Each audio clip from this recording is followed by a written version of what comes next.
My guest today is Marty Turco. You know him from his days playing with the Stars. We thought we would find out what he's up to, and specifically, he's got a kind of a cool event coming up. It's on May the 11th. It's called the Behind the Mask Gala, presented by Aimbridge Hospitality. Marty, what's the nature of this? What is this Behind the Mask thing? Well, it's a fundraiser, of course, for C5 Texas.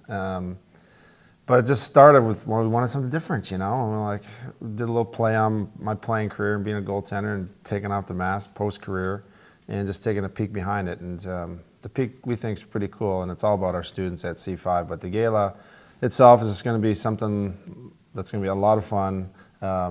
People get real dressed up. It can be somewhat casual, but we encourage everybody to wear a mask. Last year I had mine painted on. I was Paul Stanley from KISS. My wife Kelly looked great. She had hers painted on, more on a traditional gala, masquerade gala type deal. So the whole thing is just about having fun. Obviously, we're there to raise money for a great cause and a lot of wonderful students that deserve an opportunity. But the mask itself, it's kind of took on a life of its own. So we want it to be something great and different. Dallas has a lot of cool events, and we want this one to be just as cool, if not the best one going. And so we got room for some other people, so come on, have some fun. Yeah, tickets are still available at c5texas.org. Yes, sir, you got it. So as a goaltender, certainly over the last, let's say, 20, 30 years, we've seen the design of masks develop into just an art form. When you were thinking about what was going to be on your mask, what sort of things were you thinking about? Well, that's a good one. And they have come a long way. The fact that we're wearing masks, it's a great part of the evolutionary process. Thank goodness for Jacques Plante.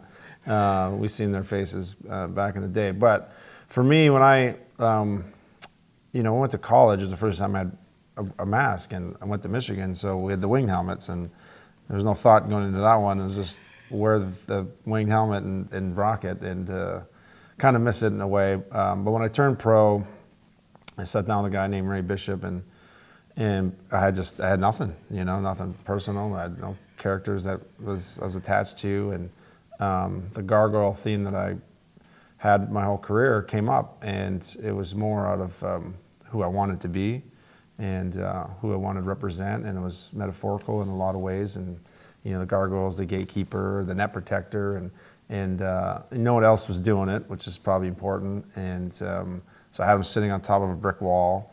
And the original design that we did was he was on the front, and the wall kind of came all in the rest. And so I liked it, but we had our differences, and went to the Olympics and used a Swedish guy named David Gunnarsson, goes by Dave Art, and this guy's a magician with his artistic skills. And so that took on a life of its own. By the end, the Chicago Blackhawks masks I had so much detail.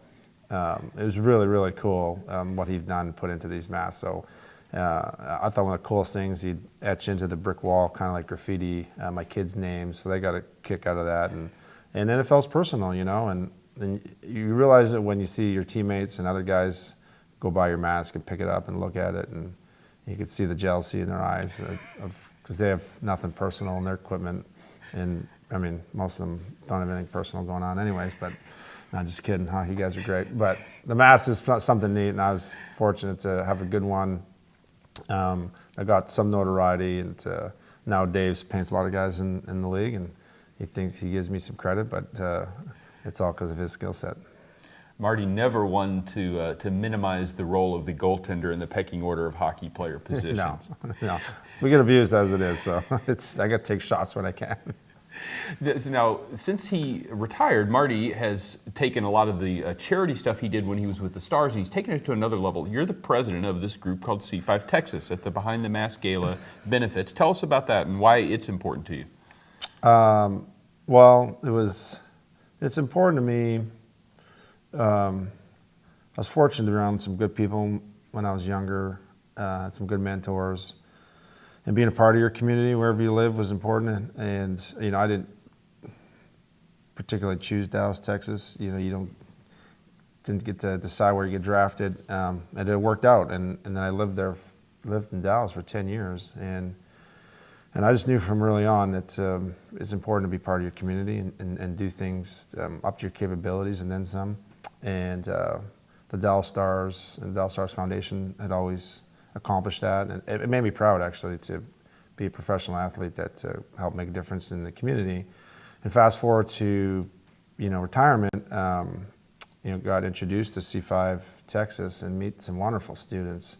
And these kids are at risk and come from the worst ISDs that the state has to offer, and what we do, and not to minimize it, but we just give them the opportunity and the chance to just be a successful student, and just start concentrating on their own life and education. And we feel like we just open a door, and some of them need a little more rubbing and polishing than others, but the goal is to get them focused on education. They all are. Some just don't know it. They invest in their own life, and we give them the tools and resources of how to do it. And on the same token, our goal is to create young leaders. And usually, in most life situations, it takes a lot longer for people to develop into a real constructive, positive leader. And our students are doing it by the time they're entering high school and in the middle of high school. So our kids who are everywhere, all community colleges around Texas, and they're at OU, and we have ones at Stanford. We got one going to MIT next year. It's amazing to watch them grow. By the time they hit campus, these guys, they're off and running. They're the leaders of campus, and it makes me proud to just be associated with them. So it's maybe part selfish to be,